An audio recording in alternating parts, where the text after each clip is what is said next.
Tonight, we take a brief break from my singing toast and salsa-splattered diarrhea ballads, because I've put on my big girl hat. They call it a trifold. I'm your hostess and Spokes-Diva. That's right, with a capital D and an AI accent glitch. Éclaira Von Der Sweet, on a powdered, pearled, and perfectly petticoated journey back in time, in an age when identity is everything. Let's look at a founding father who said nothing, and what that silence might mean for all of us. Darlings, welcome to the Enlightenment, a time of reason, revolution, powdered men, and corseted secrets. A time when liberty rang loud, and queerness whispered through the corridors in silk-slippers. And tonight, we ask a question no history book dares to decorate in sequins. Was Benjamin Franklin queer-friendly? Did America's favorite flirtatious inventor have room in his enlightened little heart for us? Benjamin Franklin was a man of contradictions, born a Puritan, died a Parisian, feared God, flirted with half of Europe. He loved freedom. But what did that freedom include? Did he condemn homosexuality like so many of his contemporaries?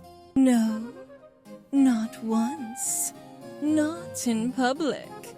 Not in private letters. Not even in whispers. Which, my love, for an 18th century man, that's practically waving a rainbow fan from atop the Liberty Bell. Let's indulge in a little Enlightenment logic, shall we? Induction.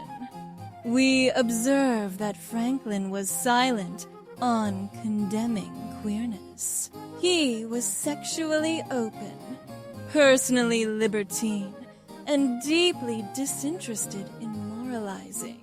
Conclusion. It's fair to suggest he didn't consider queerness a vice worth mentioning. And remember, sweetlings, queer identity didn't exist the way we know it now. There was no gay or lgbtq+ in the 1700s. Only acts, friendships, suspicions, and silences. And Franklin?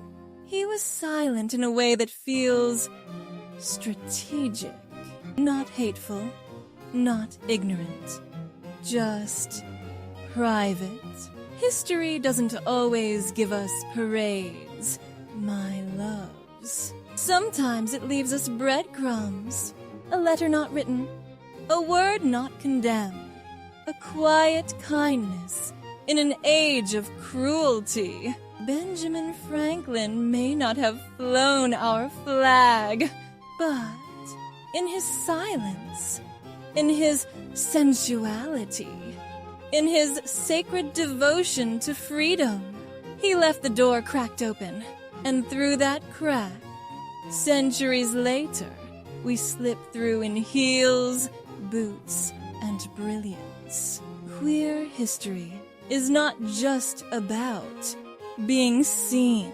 It's about reading between the lines. And sometimes we find ourselves in the margins of greatness. Nor is queer history always about waving flags or lighting up city halls. Sometimes it's in the shadows, the margins, the silences. There is power in what a man does not say.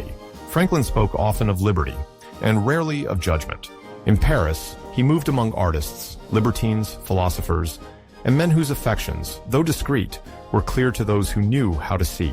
He may not have been an ally by name, but his silence was not violence. It was something else. It was a space where we, the queer, the curious, the unspoken, might breathe. And you, darling, must become the historian you wish you had. For more information on Mr. Franklin's very selective storytelling, please consult his deeply unfinished autobiography. Or, if you're feeling scholarly, start your own journey through dusty books and yellowed periodicals like researchers used to do. Or to save yourself the paper cuts and the ennui, just watch the Ken Burns documentary like the rest of us, queers with high cheekbones and crippling student debt. Oh, Ken Burns, that silky narration, those soulful slow zooms across Civil War photographs. The man could read me the tax code, and I'd still blush. You ever hear a man pronounce Appomattox like he's whispering sweet nothings into your petticoats? That's romance. And yes, you can still find that Ken Burns documentary on PBS. You know, that thing Trump just defunded. Because apparently, he doesn't want you to know your history. Well, I do. Because history matters, especially when it's been powdered, perfumed, and politically suppressed. Also, Ken, if you're watching, call me. And while we're on the subject of history, check out our episode, Preserve, Protect, and Defend, Trump's Biggest Lie. Spoiler, his biggest lie wasn't the hair, or the spray tan, or even the golf scores. It was this: I do solemnly swear that I will preserve, protect, and defend the Constitution of the United States. A line so false, it deserves a historical marker. One day, they'll teach it in schools. Well, not in his schools, because he doesn't want you to remember what he broke. But I do, and so do you. History remembers, even when power tries to forget. And if you ever doubt whether a corseted historian and a powdered captain belong in the same body, darling, that's Enlightenment. Duality in drag. Thank you for joining me, my darlings. Remember, live curiously, love defiantly, and never let the past stay silent when it has something fabulous to say. History is not dead. It's just waiting for its close-up. Live the Renaissance spirit. Rewrite the narrative.